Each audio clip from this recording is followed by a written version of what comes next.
ارادہ نہ ہو لیکن اللہ پاک کا ارادہ اس کام کے لیے ہو گیا تو وہ کام ہوگا، اس لیے کہ کام صرف اور صرف اللہ کے ارادے سے ہوتا ہے۔ اس اعتبار سے جو لوگ اللہ کے راستے میں نکل کر جا رہے ہیں، جو لوگ اللہ کے راستے میں نکل کر آ گئے، اللہ کے راستے میں نکل کر یہاں سے روانہ ہو رہے ہیں، اس اعتبار سے یہ لوگ خوش نصیب ہیں، اپنے آپ کو خوش نصیب سمجھیں کہ ہمارا نکلنا صرف ہمارے ارادے سے نہیں ہوا، ہمارا قدم اٹھانا صرف ہمارے ارادے سے نہیں ہوا، ہمارے قدم اور ہمارے ارادے کے ساتھ تو اللہ پاک کا ارادہ شامل ہو گیا تو ہم نکل کے آ گئے۔ اگر اللہ پاک کا ارادہ شامل نہ ہوتا، اگر اللہ تعالیٰ نہ چاہتا تو نام بھی لکھا ہوا رہ جاتا، پیسے بھی جمع رہ جاتے، بستر بھی آیا ہوا رہ جاتا، میں ایک قدم بھی نہیں نکال سکتا تھا۔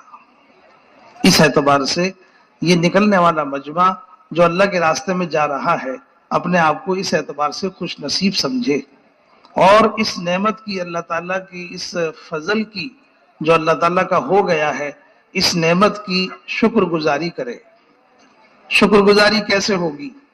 زبان کے دو بول شکر نہیں ہیں، شکر کے لیے کافی نہیں ہیں۔ رسول اللہ صلی اللہ علیہ وسلم نے اتنی لمبی نماز پڑھی کہ آپ کے پیروں پہ ورم آ گیا، رات بھر آپ نے اتنی لمبی نماز پڑھی اور ایسی مشقت عبادت میں عائشہ صدیقہ رضی اللہ تعالی عنہا نے عرض کیا کہ یا رسول اللہ، آج دن میں جبرائیل علیہ السلام آپ کے لیے یہ خوشخبری لے کر آئے اور پھر آپ نے رات میں اتنی مشقت کہ پیروں پہ ورم آ گیا۔ حضور اکرم صلی اللہ علیہ وسلم نے ارشاد فرمایا، اے عائشہ، کیا میں اللہ کا شکر گزار بندہ نہ بنوں؟ کیا میں اللہ کا شکر گزار بندہ نہ بنوں؟ تو شکر ادا کیا، ایسی لمبی نماز پڑھ کر، ایسی عبادت کر کے، جس عبادت میں اپنے آپ کو تھکا دیا، جس عبادت ایسی لمبی نماز کہ پیروں پہ ورم آ گیا، اس کے لیے فرمایا کیا میں اللہ کا شکر گزار بندہ نہ بنوں؟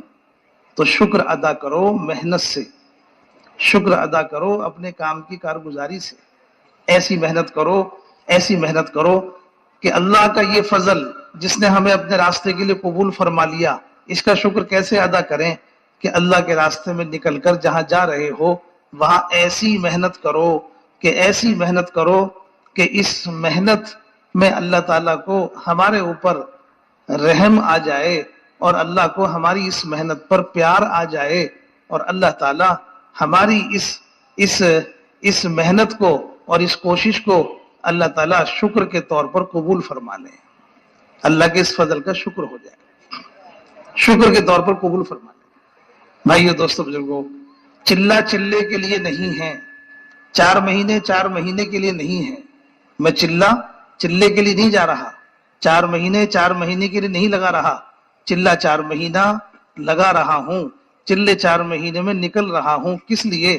صرف چلے کے لیے کہ نہیں، اس لیے نکل رہا ہوں کہ میری زندگی کا مسئلہ ہے، میں اپنی زندگی کو قبول کروانا چاہتا ہوں، میرا چلہ میری زندگی کی قبولیت کا ذریعہ بن جائے، میرے 4 مہینے میری زندگی کی قبولیت کا ذریعہ بن جائیں۔ مسئلہ چلے کا نہیں ہے، مسئلہ میری پوری زندگی کا ہے، مسئلہ میری پوری زندگی کا ہے۔ تو چلہ کس لیے ہے کہ چلہ تو اللہ نے مجھے موقع بنا کے دے دیا، چلہ اور 4 مہینہ تو اللہ نے اپنے فضل سے مجھے ایک موقع کے طور پر دے دیا۔ لو ہماری طرف سے ایک موقع اور لو ہماری طرف سے ایک موقع اور لو اور بناؤ اپنی آخرت کو اور سنوارو اپنی زندگی کو اور سنبھالو اپنے آپ کو۔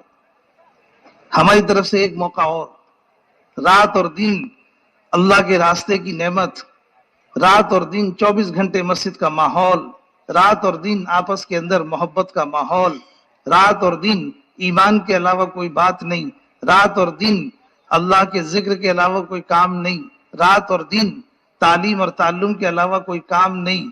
ایسی زندگی کی راتیں، ایسی زندگی کے دن اللہ پاک نے دے دیے ہیں۔ یہ نعمت ہے اللہ کی کہ تم اس موقع کا فائدہ اٹھا لو اور اپنی زندگی کو قبول کروا لو۔ اس لیے ہے یہ وقت، ہم اس لیے نکل رہے ہیں۔ کہ اس نکلنے پر اللہ پاک کیا نعمتیں دے رہے ہیں۔ حدیث میں آتا ہے جو آدمی اللہ کے راستے میں نکلے اور نکل کر چلے اور راستے کی دھول اس کے پیروں پہ لگ جائے، جہنم کی آگ اس کے پیروں کو نہیں جلائے گی، جہنم کی آگ اس کے پیروں کو نہیں جلائے گی۔ یہ راستے کی دھول اس کے چہرے پہ لگ جائے، حدیث میں آتا ہے کہ جہنم کی آگ اس کے چہرے کو نہیں جلائے گی۔ اگر یہ دھول اللہ کے راستے کی اس کے پیٹ میں داخل ہو جائے تو جس طرح سے حدیث کے اندر ہے، جس طرح سے ایمان اور بخل ایک دل کے اندر جمع نہیں ہو سکتا، اسی طرح سے اللہ کے راستے کی دھول، جہنم کی آگ ایک پیٹ میں جمع نہیں ہو سکتی۔ اللہ کے راستے کی دھول، حدیث کے اندر آتا ہے کوئی آدمی اس راستے میں نکلے اور نکل کر کے ایک دن گزارے، حدیث میں ہے اس کا ایک دن اس کے علاوہ کے 1000 دنوں سے زیادہ ہے۔ اللہ کے راستے میں ایک دن گزارنا اس کے علاوہ کے 1000 دنوں سے زیادہ ہے۔ ایک دن کی اتنی قیمت۔ بھائیو دوستو بزرگو، ایک جماعت تیار ہوئی، جماعت تیار ہو کر حضور پاک صلی اللہ علیہ وسلم کی خدمت میں حاضر ہوئے، یا رسول اللہ آپ ہمیں اجازت دے دیں، ہم یہ رات یہاں گزار لیں، ہم یہ رات یہاں گزار لیں۔ رسول پاک صلی اللہ علیہ وسلم نے ارشاد فرمایا، کیا تم نہیں چاہتے کہ تمہاری یہ رات جنت کے باغوں میں گزرے؟ کیا تم نہیں چاہتے کہ تمہاری یہ رات جنت کے باغوں میں گزرے؟ کیا مطلب ہے؟ اللہ کے راستے میں نکل کر رات گزارنا، اللہ کے راستے میں نکل کر رات گزارنا، جنت کے باغوں میں رات گزارنا ہے، جنت کے باغوں میں رات گزارنا ہے۔ بھائیو دوستو بزرگو، اللہ کے راستے میں نکل کر ایک دن کی قیمت 1000 دنوں سے زیادہ، ایک رات کی قیمت، جنت کے باغوں میں رات گزارنا، اللہ کے راستے میں نکل کر دھول اور مٹی کی قیمت یہ ہے کہ وہ دھول جہنم کی آگ کو قریب نہیں آنے دے گی۔ ساری دنیا میں کتنے لوگ ہیں جو دھول میں سنتے ہیں، کتنے لوگ ہیں جو سفر میں رات گزارتے ہیں، کتنے لوگ ہیں جو سفر میں دن گزارتے ہیں، کیا ان کے لیے بھی یہ فضیلت ہے؟ سفر میں جا کر کے دن گزارتے ہیں، سفر میں جا کے رات گزارتے ہیں، سفر میں جا کے دھول میں سنتے ہیں، تو کیا ان کے لیے بھی دھول کی یہ قیمت ہے کہ نہیں؟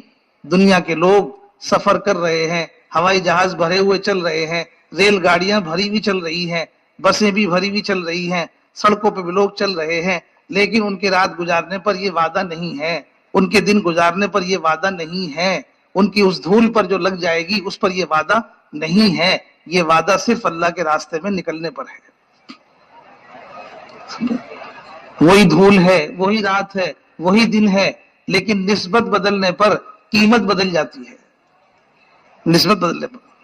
اس لیے اس اعتبار سے بہتر تو بات یہ تھی کہ جتنا مجمع یہاں آیا ہے وہ سارا کا سارا اللہ کے راستے میں نکل جاتا، سارا کا سارا مجمع اللہ کے راستے میں نکل جاتا، لیکن جتنے لوگ یہاں آ گئے ارادہ کر کے، جتنے لوگ یہاں آئے اور تیار ہو گئے، یہاں کے ماحول میں ان کے دل میں بات آ گئی اور وہ تیار ہو گئے، ایسے لوگوں کو دیکھو، ان کا دیکھنا بھی ثواب ہے۔ یہ اللہ کے راستے میں جا رہے ہیں، انہیں دیکھو۔ حضور اکرم صلی اللہ علیہ وسلم کسی جماعت کو تیار کرتے، پھر اس جماعت کو مدینے کے باہر تک چھوڑ کے آتے، اس کے ساتھ پیدل چل کے جاتے، مدینے کے باہر تک چھوڑ کے آتے۔ خلفائے راشدین میں ابوبکر صدیق رضی اللہ عنہ جماعت کو تیار کیا، امیر صاحب کو تیار کیا، انہیں گھوڑے پہ بٹھایا اور گھوڑے کی باگ پکڑ کر پیدل پیدل چل رہے ہیں، امیر صاحب کو گھوڑے پہ بٹھایا ہوا ہے اور مدینے کے باہر تک چھوڑ کے آ رہے ہیں۔ یہ وہ خوش نصیب لوگ ہیں جو اللہ کے راستے میں جا رہے ہیں، ان کو چلتے ہوئے جاتے ہوئے دیکھنا بھی ثواب ہے۔ سمجھا نا؟ بہتر بات تو یہ تھی سارا مجمع ہی جاتا،